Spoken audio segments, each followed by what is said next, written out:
Hello everyone, and good day to you. My name is Nightcrawler, and welcome to Night Games. I invite you to come along with me as I play some World of Tanks today. Today I'll be showing you one of the battles I recently played in my Progetto 46 Italian Tier 8 medium tank. In this battle I will be highlighting the strengths of this powerful and flexible medium tank, and I appreciate you stopping by, and now let's jump in. So here we are, jumping into the game. Here we are in my Progetto 46, and we are playing on Tundra. I gotta say, I really enjoy this tank. I actually just got it during the International Women's Day event that was going on in World of Tanks.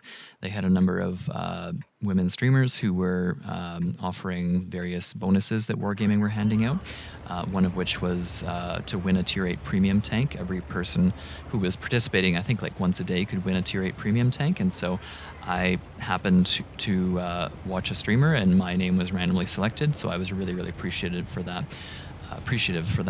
I was in, I believe the name is Demon Shinny stream, and yeah, I had a really good time there chatting with her and everybody else that was there, and my name just kind of came out, so I was offered a Tier 8 premium, and this was the one I asked for, and I think it's somewhat self-explanatory. It's a very well-known tank. It's just very powerful. So here we are. We're heading up to the east side of the map. We found a bunch of light tanks that have also made their way towards this side.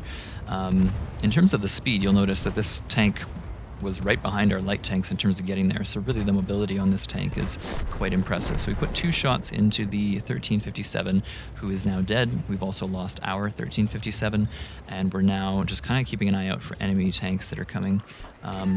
But you will notice behind me there's a tank that has flanked me, and he is trying to get some damage into me. You'll see I'm delaying my shot here, and that's because I'm wanting to stagger my reload with this tank. You've got the auto reloading function, and so every time you shoot, you kind of lose the current shell as well as anything that's currently in the chamber being loaded. And so I'm trying to maximize my DPM by not firing right away. So I saved my shot till I had my second shot loaded, and then I fired at that tank. So now we're pushing forward.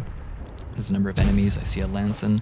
I don't know where that shot went. It seemed to go right through the turret of that Lanson, but we missed it, unfortunately.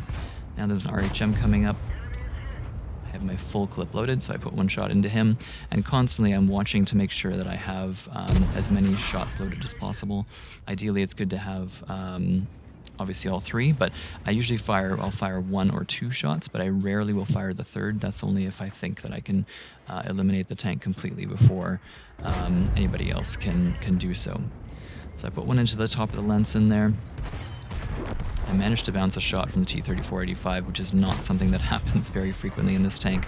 It really doesn't have much in terms of armor. Good mobility, good damage, and a pretty decently handling gun. Not much alpha damage, only 240 I believe, but the rest of the features are quite nice. So our teammate 1375 has gotten behind these guys and is distracting them, so we're able to push forward now. Put another shot into the Lanson, and another. You'll see now I'm on the long reload, so it started at about 9 seconds that I had until my next shot is in the chamber. So he gets killed, and we are now going to move on. So I forgot to mention we are in a Tier 8 matchup, so we are the highest tier in this, which is definitely favorable. We're now going to keep an eye on this Tiger, but I don't want to get hit by him. I'm just kind of poking up. I want to keep him spotted so that our teammates can do some damage to him, but I am wanting to conserve my hit points as much as possible. So I aim for the top of the Tiger's turret, and I put 1 in there. I'm now spotted, so I'm being careful, and the Hummel hits me from the side. And you'll see later we end up getting some revenge, but that was a little bit annoying that he was shooting us from the side while we were having this engagement. So I noticed there's a Super Hellcat that was in the back. I take a blind shot. I'm not sure if I hit right away, but the Super Hellcat manages to take out our VK. And again, I'm looking at this Tiger. I'm trying to find a shot. I missed my first one. He's looking right at me, so I don't want to stay there too long. I have no armor, so I won't be able to bounce any shots from him.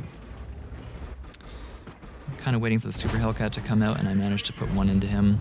And he also gets a hit from our Jagdpanther, who is behind me. And I now wait. Again, I'm waiting for the reload, so I waited until all 3 shells were in the magazine, and then I fired just to maximize my next shot, which is now ready now. So it's only 6 seconds or so if you wait for the full magazine to be reloaded. Again, waiting for the super Hellcat, and we managed to shut him down. But I used my last shot to do it, so again, I'm on a slow reload now. And now we're going to try and take out this Tiger. Our team is doing pretty well. It's 11 versus 10, but it's still somewhat up in the air as to what's going to happen. I'm waiting till all my shots are reloaded so that I can hopefully take him out all in one set if I needed to. Though I notice he's down to 330 now, so he's definitely 2 shots would have taken him out if I had needed to use them. Only need to do one, and so it'd take him out there. And now we have 2 very tough tanks that we're up against, the AT-7 and the AT-8. Yes, they're lower tier. There's that Hummel again. He was really kind of annoying me. I knew roughly where he was, but there's a dip in the terrain over there, and so I couldn't quite get a spot on him. So I decided that, again, I'm low hit points. I don't want to be remaining there where he can put another shot into me if I get spotted. So I decided to come around the other side of the rock for now, other side of this hill. AT-7 now is spotted.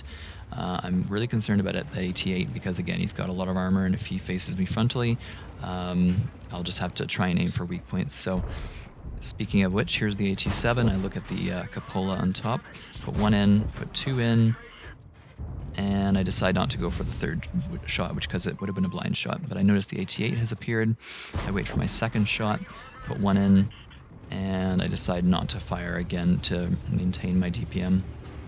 I accidentally bump our Jagdpanther teammate, and we're trying to work together here. Again, I'm looking for this cupola on top. Missed my 1st shot.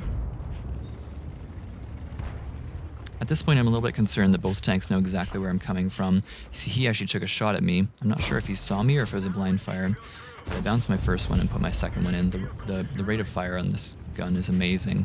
Every like 1.5 or 2 seconds. It's pretty impressive. So you can kind of act like an autoloader sometimes, and then you can act like a single shot tank as well. So it just gives this tank so much flexibility. So the AT-8 on the other team kills our Super Hellcat, but he is being flanked by the Skoda, and at this point it's now just a cleanup of the remaining tanks. Currently we're sitting at 4,600 damage, and we're not sure if we got a blind shot or 2, so we'll see what happens with that. And now I'm trying to find this Hummel that was messing with us earlier. And I find him, and I put 2 shots into him to finish the game. So here we are in the post-game stats. After this battle, we managed to come out with a high caliber award, as well as 5,172 damage and 1,439 base experience from that victory. We did end up getting, I believe, a 2nd blind shot on the Super Hellcat, and I think that was the only one that we would have blind fired. And yeah, ended up getting not really any spotting, but yeah, just a whole lot of damage, and yeah, just managed to keep this gun singing the whole time. We were in a tier 8 game, but yeah, just in general, it was a really enjoyable one. Yeah, this tank has very much impressed me. I've only had it now for about a month or so, but it's just really, really reliable. It's now joined my GSOR as a potential tank that I can potentially get those 4-kill missions with, which come up from time to time in the daily rewards or the daily missions. So I really enjoy this tank, and I enjoy going back to it. And the crew that I have in it are gaining a lot of experience very rapidly just because of the number of games I'm playing in it. Heard a lot about this tank previously, and I'm happy to now have one because it's definitely a very powerful tank.